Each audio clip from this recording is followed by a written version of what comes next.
এই যে জরার সঙ্গে যাওয়া যাবে একটু বৃন্দাবনে? কি খোঁজ নিয়ে বেরিয়েছে কৃষ্ণর সঙ্গে দেখা হলে 12টা বাজাবো। আমার মা অন্ধ, বেকার যা ইচ্ছা তাই মনে করেছে। কোন দোষে অন্ধ হয়েছে বলতে হবে কৃষ্ণ। ব্যাস, জরা বেরিয়েছে, যাচ্ছে কোথায়? বৃন্দাবনে। কে? ও রাখালে রাজা। একটুখানি বলে দে রে, কোথায় বৃন্দাবন? শ্যামে কুণ্ড, রাধা কুণ্ড, গিরি গোবর্ধন। রাখালে রাজা বলে দে কোথায় বৃন্দাবন? শ্যামে কুণ্ড, রাধা কুণ্ড, গিরি গোবর্ধন। তালি দিতে দিতে চলো সবাই মিলে তালে তালে।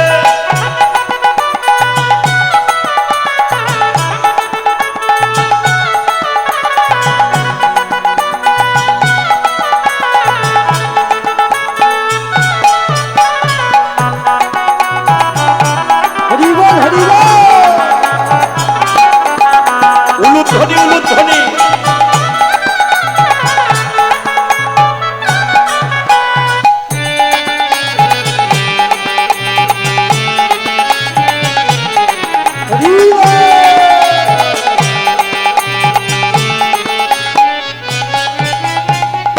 ভাগ্যবতী যমুনায় উজানে বয়ে যা, ঘটে শেষে রাখালাম বাঁশরি বাজা।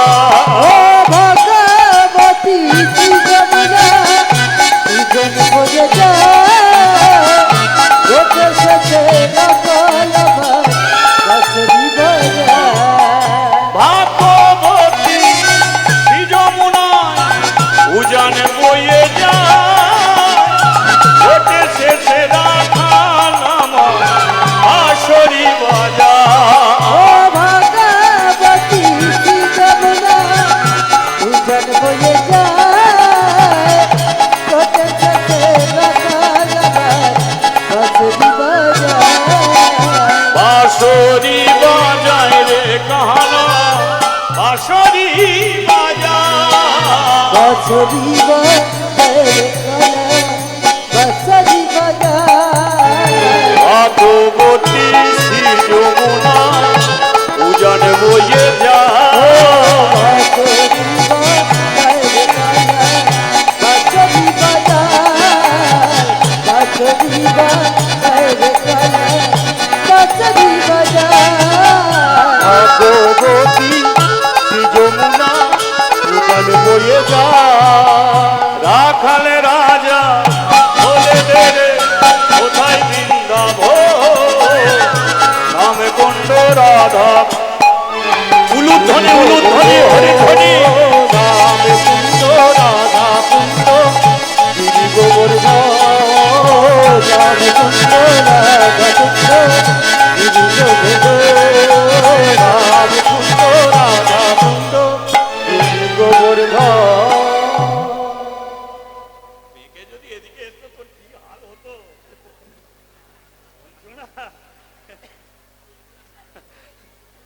বলিয়ে বৃন্দাবন ধাম কি তোমরা তবু হাত তুললে, কিন্তু ওই দিনকে বৃন্দাবনে হাত তোলার মতো কেউ নেই। কারণ জরা তার মাকে নিয়ে এসেছে বৃন্দাবনে, কিন্তু বৃন্দাবনে কৃষ্ণ নেই। কৃষ্ণ বৃন্দাবন ছেড়ে চলে গেছে। তাই বৃন্দাবনের পশু পক্ষী কীট পতঙ্গ কারো মনে শান্তি নেই, সবার চোখে জল। জরা বলে কৃষ্ণর খোঁজে এলাম বৃন্দাবনে, এখানে তো সবাই চোখের জলে কাঁদে। তাহলে কৃষ্ণ এবার আছে কোথায়? তার কাছে যে জানবো কৃষ্ণ আছে কোথায়। এবারে জরা চিন্তা, এবার কোন দিকে যাই বলো তো। এখন জরা যখন চিন্তা করতে করতে যাচ্ছে, হঠাৎ একজন বীণা যন্ত্র বাজাতে বাজাতে বৃন্দাবনে ঢুকছে। জরা বৃন্দাবন থেকে যাচ্ছে, আর একজন বীণা যন্ত্র বাজাতে বাজাতে বৃন্দাবনে ঢুকছে। যিনি বীণা যন্ত্রে হরিনাম করে ভদ্রলোককে চেনেন?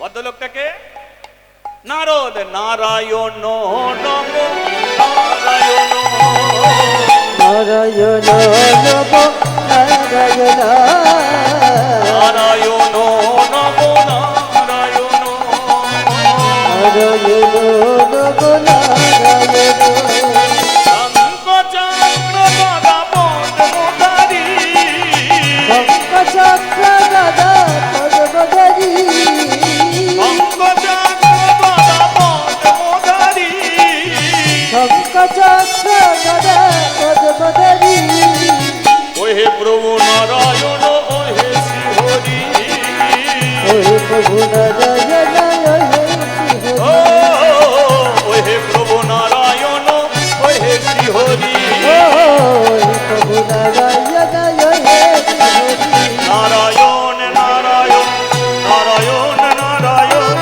নারায়ণ নারায়ণ নারায়ণ, নারায়ণ নারায়ণ নারায়ণ নারায়ণ নারায়ণ নারায়ণ নারায়ণ নারায়ণ, নারায়ণ নমো নারায়ণ, নারায়ণ নমো নারায়ণ, নারায়ণ নমো নারায়ণ, নারায়ণ নমো নারায়ণ। বলিয়ে শ্রী বৃন্দাবন ধাম কি, একটু দাঁড়িয়ে যাবে কি? দাঁড়াও। নারদ বলে, কে রে তুই, আমাকে দাঁড় করাচ্ছিস? কি নাম তোর? বলে, আমার নাম জরা। নারদ বলে, জরা? জীবনে এই বাপের জন্মে এই নাম শুনলাম, তা আমাকে দাঁড় করালি কেন? কৃষ্ণ কোথা আছে বলতে পারো? কৃষ্ণর খোঁজ নিয়ে তোর লাভ কি? কৃষ্ণর 12টা বাজাবো? 12টা বাজাই মানে? বলে, এই যে আমার মা অন্ধ, এই অন্ধ করার ডিপারেন্টে কৃষ্ণ আছে। কেন অন্ধ করেছে তার কৈফিয়ত দিতে হবে কৃষ্ণকে। নারদ বলল, কৃষ্ণ আছে এক জায়গায়, তোকে পাঠাতে পারি। বলে, বলে দাও কোথা আছে? বলে, কৃষ্ণ আছে দ্বারকায়। বলে, ও দ্বারকায় আছে? তা তোমার নাম কি? আমার নাম নারদ। ও, তুমি নারদ, তোমাকে একটা গড় করি। বলে, থাক, গড় পরে করবি কোনো। তা তুই দ্বারকায় যাবি? বলে, হ্যাঁ। তা তুমি নারদ ঠাকুর বৃন্দাবনে আসছো কেন? বলে, শোন, কৃষ্ণ হয়তো আর থাকবে না বেশি দিন, তার লীলা শেষ করতে চায়, তাই চারিদিকে নিমন্ত্রণ করতে পাঠিয়েছে আমাকে, সবার সঙ্গে দেখা করে লীলা শেষ করবে। তাই আমি বৃন্দাবনে আসছি নিমন্ত্রণের বার্তা নিয়ে। জরা বলে, কিনা তাহলে কৃষ্ণর সঙ্গে দেখা হবে? নারদ বলল, তোর যদি সাধন ভজন ঠিক থাকে, তাহলে কেউ না দেখতে পেলে তুই কৃষ্ণ দেখা পাবে। হরি বল, হরি বল। কেউ না দেখতে পেল তুই কৃষ্ণ দেখা পাবি। বলে, আচ্ছা ঠিক আছে, তাহলে আমি যাচ্ছি পায়ে পায়ে। তাহলে বৃন্দাবন থেকে আসছে কোথায় এবার? দ্বারকাতে। আসার পথে মাঝখানে একটা ঘটনা ঘটলো। ঘটনাটা কি? একজনদের বাড়িতে গেছে, সেখানে মাছ কাটা হচ্ছে, মাছ কাটছে। এবার জরা জঙ্গলের ছেলে, সাঁওতালি ছেলে, আর মাছ যখন কাটছে, মাছের পেট থেকে একটা জিনিস বেরুচ্ছে। সেটা একটা লোহার ফলা, যেটা তীরের মাথায় যেটা লাগানো থাকে, লোহার ফলা, একটা মুষল দণ্ড বেরিয়ে আসছে। জরা বলে, আচ্ছা ওইটা আমাকে দেবে, ওটা দেবে। যে মাছ কাটছে বলে, তুই এটাকে নিয়ে কি করবি? বলে, এটা দিলে কাজ আছে, আমি তো ওই সব পশু পক্ষী মারি, তাই এটা এত মসৃণ, এত ধারালো জিনিস, এটা যদি তীরের মাথায় লাগিয়ে আমি যাকে মারবো, মৃত্যু তার হবেই হবে, তার মৃত্যু হবেই হবে। ওটা আমাকে দাও। ও তো আর রান্না হবে না। বলে, তুই নিয়ে যা তাহলে। সেটাকে তীরের মাথায় লাগিয়ে নিয়েছে। ওটা কি বলুন তো? ওটাই শ্রীকৃষ্ণর মৃত্যুবাণ। ওটা ছিল কোথা?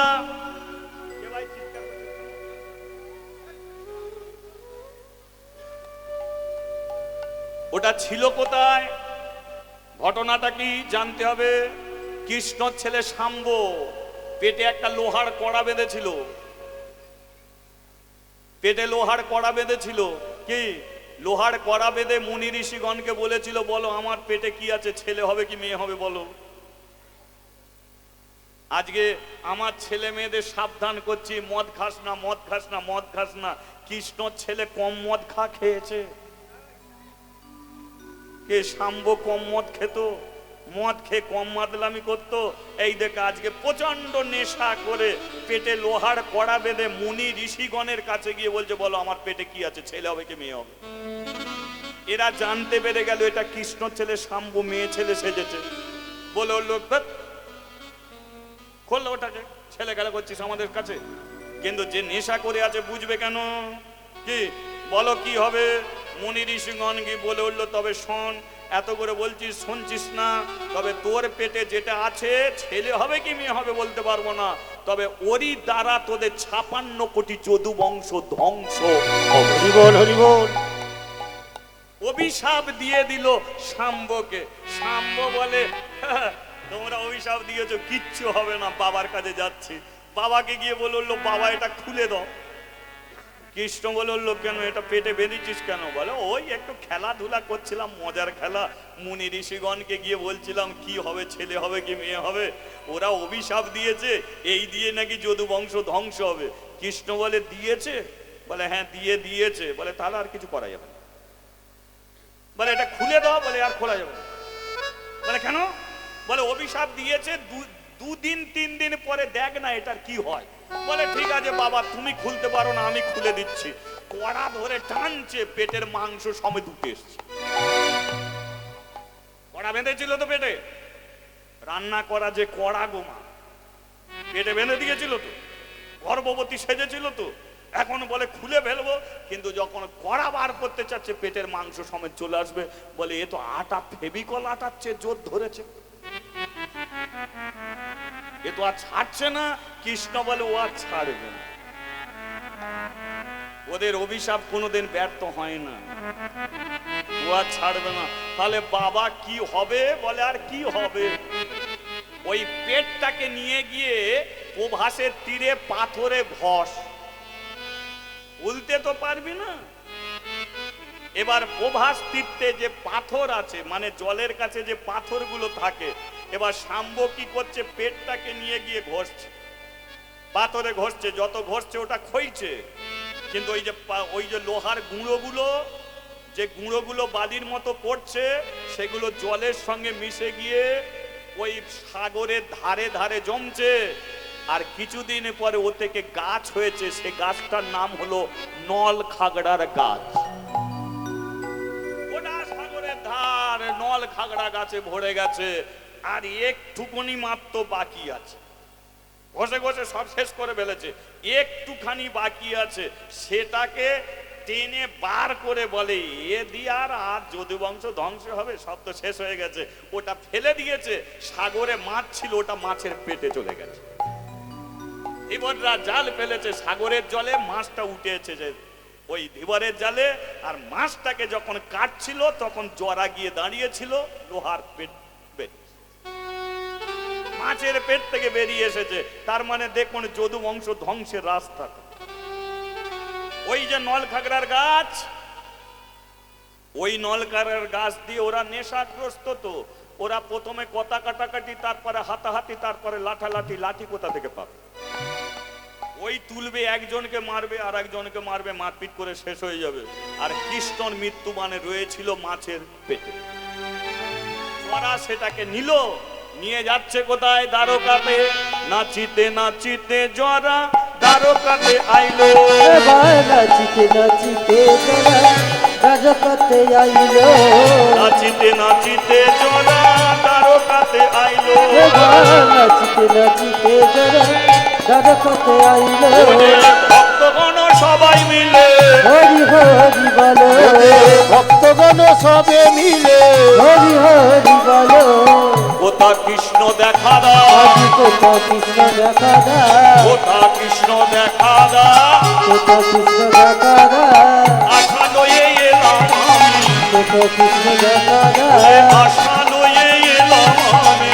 উঠো কৃষ্ণ দেখা দেয়। নাচিতে নাচিতে জরা দ্বারকাতে আইলো। নাচিতে নাচিতে জরা দ্বারকাতে আইলো। নাচিতে নাচিতে জয় দ্বারকাতে আইলো। এবার দ্বারকায় এসেছে জরা তার মাকে নিয়ে, কিন্তু কৃষ্ণ দ্বারকার রাজপ্রাসাদে নেই। আছে কোথায়? প্রভাস তীর্থে, যেটাকে বলা হয় প্রভাস যজ্ঞ। প্রভাস যজ্ঞ, প্রভাস তীর্থে কৃষ্ণ নিজে একটা যজ্ঞ করেছিল, তাই নাম ছিল প্রভাস যজ্ঞ। সেই যজ্ঞে সমস্ত দেব দৈত্য দানব মানব সবাই যজ্ঞ উপস্থিত ছিল। তা সেই যজ্ঞে প্রবেশ করছে কে? জরা। লক্ষ্য করুন, জরা প্রবেশ করছে, কিন্তু যেতে যেতে যেতে যেতে হঠাৎ থমকে দাঁড়িয়ে গেল। কারণ কৃষ্ণ আছে কোথায়? যজ্ঞে নেই, দ্বারকার রাজপ্রাসাদে নেই। কৃষ্ণ একটা গাছের ওপরে উঠে বসে আছে। দেখলো জরা সেই গাছের পাশ দিয়ে চলে যাচ্ছে। যেই চলে যাচ্ছে, কৃষ্ণ একটা হাতে টুসকি মেরেছে। যেই টুসকি মেরেছে, জরা দাঁড়িয়ে গেছে। দাঁড়িয়ে গেছে। ললিতা বলল, কি রে তুই এমন দাঁড়িয়ে গেলি কেন? কৃষ্ণর কি দেখা পেলি? জরা বলে, না মা, কৃষ্ণ দেখা পাইনি, কিন্তু পেটে আমার এত খিদে এলো কি করে বুঝতে পারি। এত খিদে লাগছে। ললিতা বলে, তাহলে কি খাবি? বলে, তুমি একটু বসো, দেখি কিছু পাই কিনা। ও কোনো পশু পক্ষীকে মেরে আধপোড়া পুড়িয়ে খেয়ে নেবো, দেখি। মাকে বসিয়ে রেখে জরা সেই তীরটাকে ধরে খুঁজছে শিকার। যেই শিকার খুঁজছে, ভগবান আর একটা টুসকি মেরেছে। টুসকি মারতেই আশপাশে গাছের ওপরে যত পাখি ছিল সব উড়ে চলে গেছে। কারণ কৃষ্ণ জানে ওর কাছে একটাই তীর আছে, আর ওটাই আমার মৃত্যুমান। ও যদি আমাকে না মেরে যদি অন্য পাখিকে মেরে দেয়, তাহলে আমার আর মরণ হবে না। তাই টুসকি মেরে দিতে সব পাখি উড়ে চলে গেছে। কৃষ্ণ একা গাছে বসে আছে। জরা বলে, সব পাখিগুলো চলে গেল উড়ে, এখন আমি কি খাই? কি খাই? কি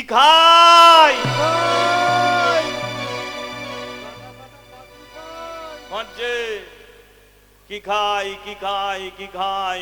হঠাৎ দেখলো গাছের উপরে একটা পাখি বসে আছে। এটা পাখি নয় মা। জরা কি দেখলো? যে কৃষ্ণের শরীরটা গাছের আড়ালে লুকিয়ে আছে, একটা পা লুকিয়ে আছে, পূর্ণ শরীরটা লুকিয়ে আছে। শুধু পায়ের যে বুড়ো আঙুলটা, সেই আঙুলটাকে দেখতে পেয়েছে। এবার পায়ের বুড়ো আঙুলের যে নখ, যে নখটা, সেটা রক্তের মতো লাল।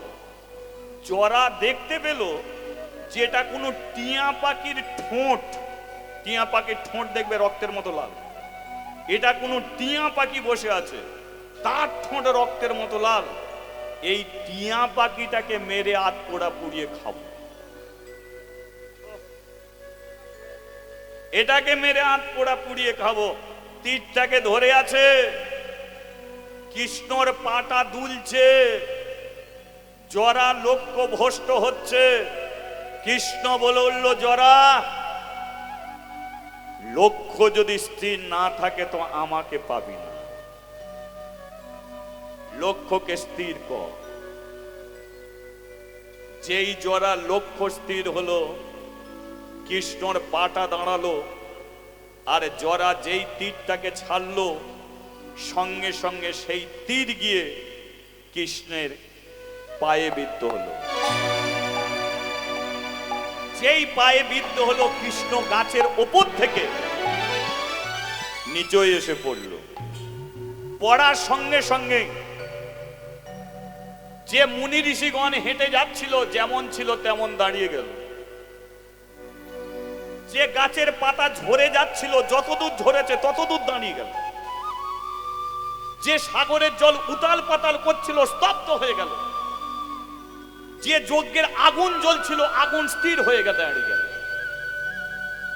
এই পৃথিবীর যা কিছু বস্তু যেখানে যা ছিল সবই একই জায়গায় সেইভাবে দাঁড়িয়ে গেল, কারণ প্রমাণ করে দিল যে আমার ইচ্ছায় জগৎ চলে, আমি যখন চলে যাব তখন এগুলোও আর চলবে না। হরি বল, হরি বল। সাগরের জল স্থির, গাছের পাতা স্থির, মুনি ঋষিগণ স্থির, সব পাথরের মতো দাঁড়িয়ে আছে। কিন্তু জরা দেখলো আমি তো পাখি বলে তীর মারলাম, কিন্তু গাছের ওপর থেকে কোনো মানুষ পড়লো। আস্তে আস্তে এগিয়ে গেছে, গিয়ে দেখলো গাছের নিচে একটা কালো মতো ছেলে শুয়ে আছে। জরা বলল, দেখলে তুমি এমন করে গাছের ওপরে উঠে বসে থাকবে বলে কি করে জানবো আমি পাখি বলে তীর মেরেছি? এ তো তোমার মরণ হবে। আচ্ছা ঠিক আছে, আমি চলে যাচ্ছি। হ্যাঁ হ্যাঁ, একটা কথা বলে দিচ্ছি, কৃষ্ণ কোথা আছে বলবে? তার 12টা বাজাবো। কৃষ্ণ মনে মনে বলে, আমার বাজিয়ে ফেলেছিস, আর বাজাবি কি? বাজিয়ে ফেলেছিস। হ্যাঁ বলতে পারো কৃষ্ণ কোথা আছে, কৃষ্ণ কোথা আছে বলতে পারো। কিন্তু কৃষ্ণ কি করছে? একটা হাত মাথায় রেখেছে, পা দিয়ে রক্ত ঝরছে, চোখের কোল দিয়ে জল আসছে। জরা বলেই যাচ্ছে, কষ্ট হচ্ছে, কাঁদছো তাই, পা দিয়ে এত রক্ত বেরোচ্ছে। যাই হোক, ভুল করে মেরে ফেলেছি, আর কি করা যাবে, কিছুক্ষণ পরে মরে যাবে। তোমার বাপ মার কথা যদি বলো তাহলে খবর টবর দেবো, আসবে, দেখতে আসবে। আচ্ছা চলে যাচ্ছে, আমার মা বসে আছে। জরা যখন চলে যাচ্ছে, কৃষ্ণ ডেকে উঠল, জরা।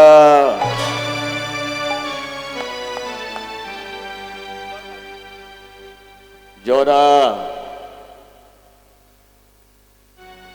যেই জরা বলে ডেকে উঠেছে, জরা বলে উঠল,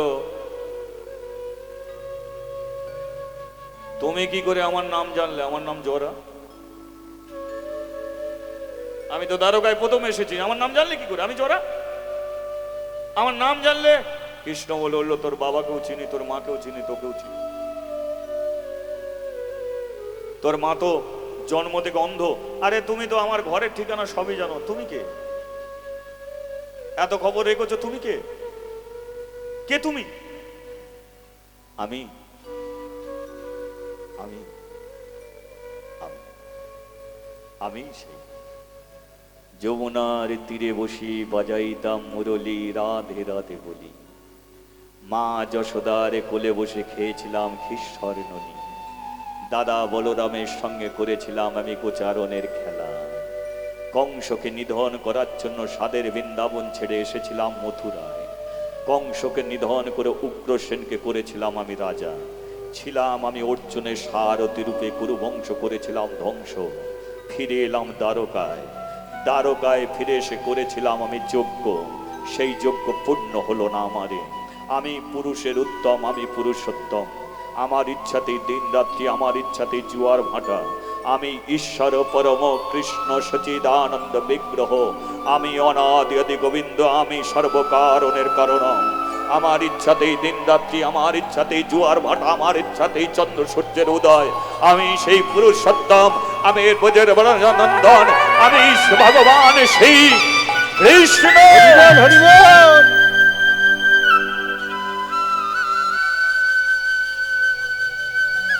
যেই বলেছে কৃষ্ণ, সঙ্গে সঙ্গে জরা মাথা পায়ের কাছে বসে বলল, ও ও ও ও ভাই কৃষ্ণ, কৃষ্ণ কৃষ্ণ ভাই, কৃষ্ণ ভাই, কৃষ্ণ ভাই, কৃষ্ণ, মরিস না, মরিস না ভাই, মরিস না। আমি তোর খোঁজে এসেছিলাম এই দ্বারকা। একটা সত্যি কথা বলে যাবো, আমার মা অন্ধ কেন হয়েছে? কিসের জন্য আমার মা অন্ধ? আয় জরা, আয় আমার কাছে এসে বস। মাতার কাছে টেনে নিয়েছে কৃষ্ণ জরাকে। জরা, দেখেছিস জীবনে আমি অনেক কিছু করেছি। আমি সবার ঘরে প্রদীপ জ্বালিয়েছি, নিজের তেল দিয়ে আমি সবার ঘরে প্রদীপ জ্বালিয়েছি, কিন্তু আমার ঘরে তেল নেই।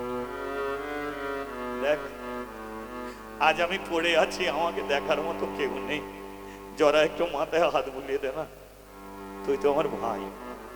ভাই কোন সূত্রে ভাই? হ্যাঁ তুই আমার ভাই। তোর বাবার নাম হলো বসুদেব, এই দ্বারকার রাজা। গিয়েছিল জঙ্গলে, তোর মাকে কাঁদিয়ে ফিরে এসেছে দ্বারকা।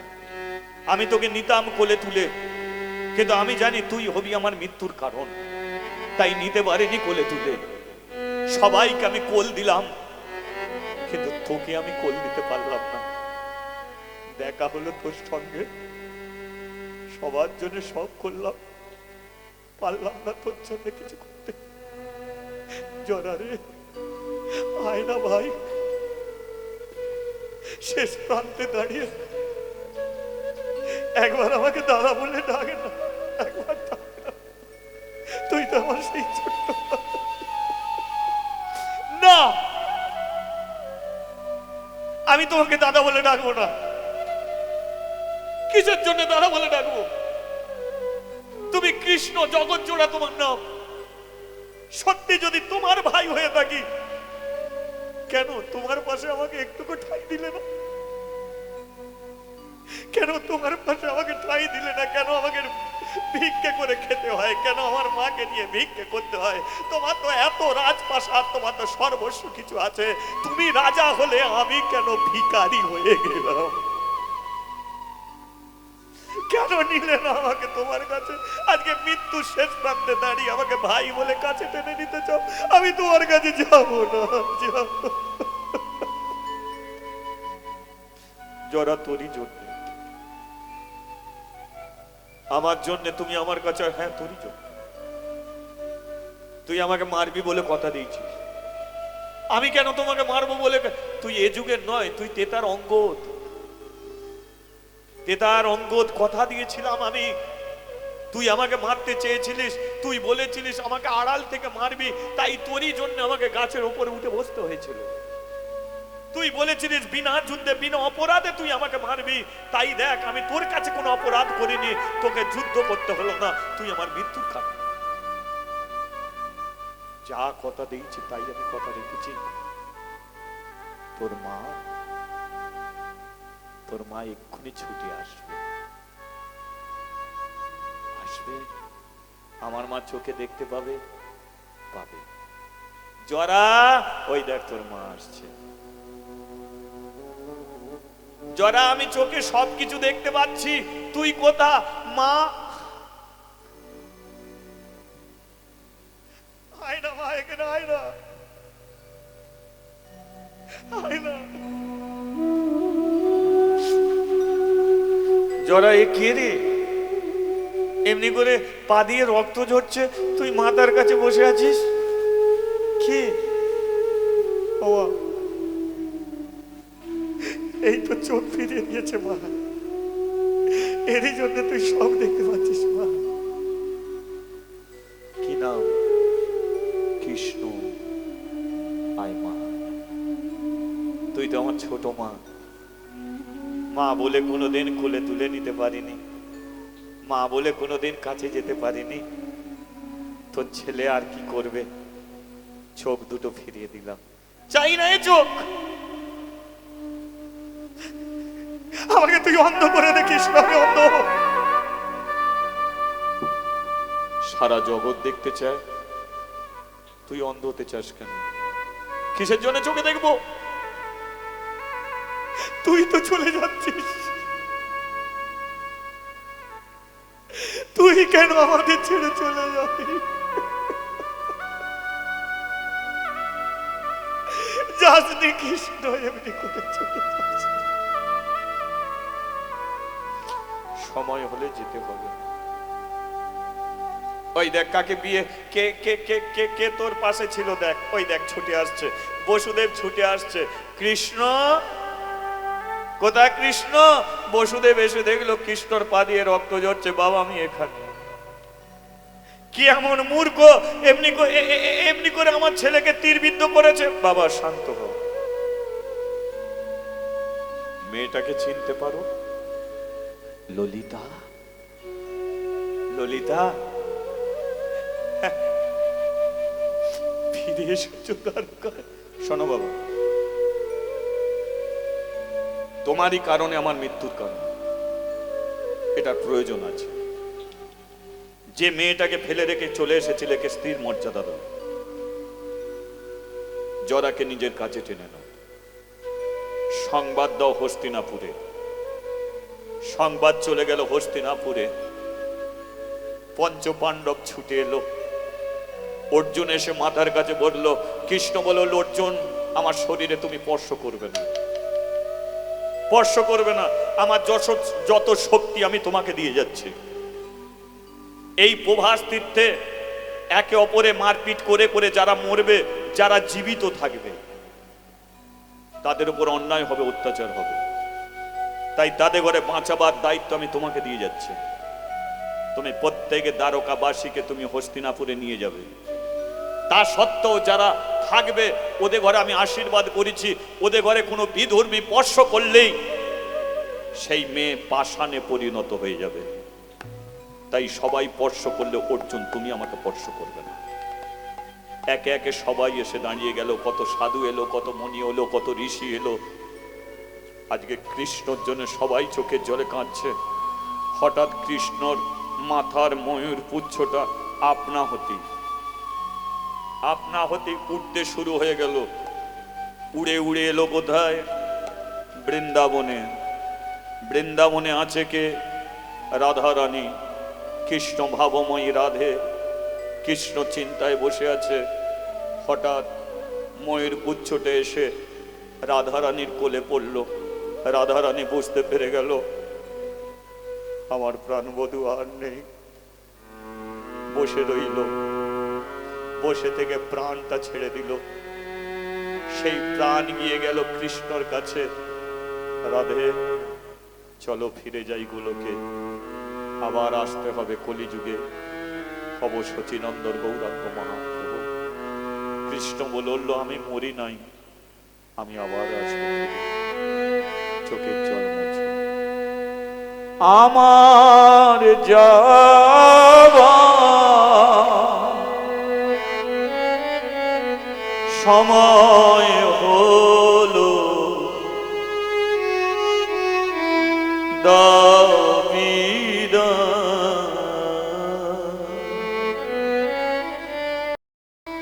মোছো আখি নয়ন মেলি, দাবিদা। দাপরের লীলা শেষ করে প্রভু কলিতে আইলো,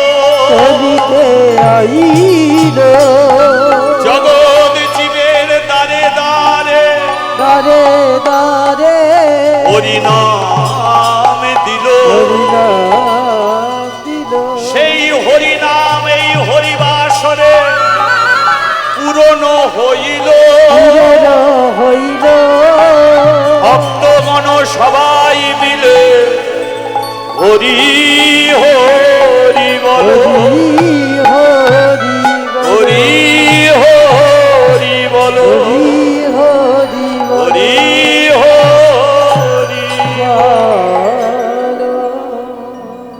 জয় নিতাই। আজকে আপনারা শ্রবণ করছেন শ্রীকৃষ্ণের লীলা অবসান।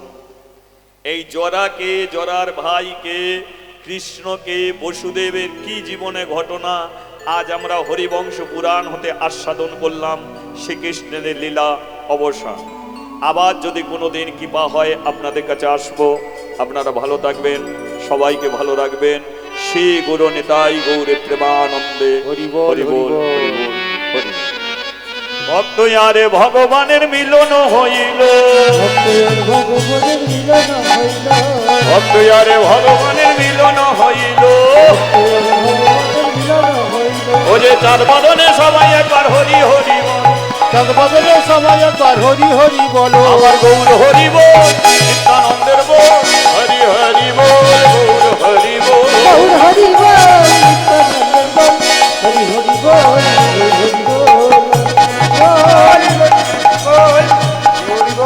হরি হরি বল, গৌর হরি বল, নিত্যানন্দের বল, হরি হরি বল, হরি হরি হরি বল, হরি বল, হরি বল।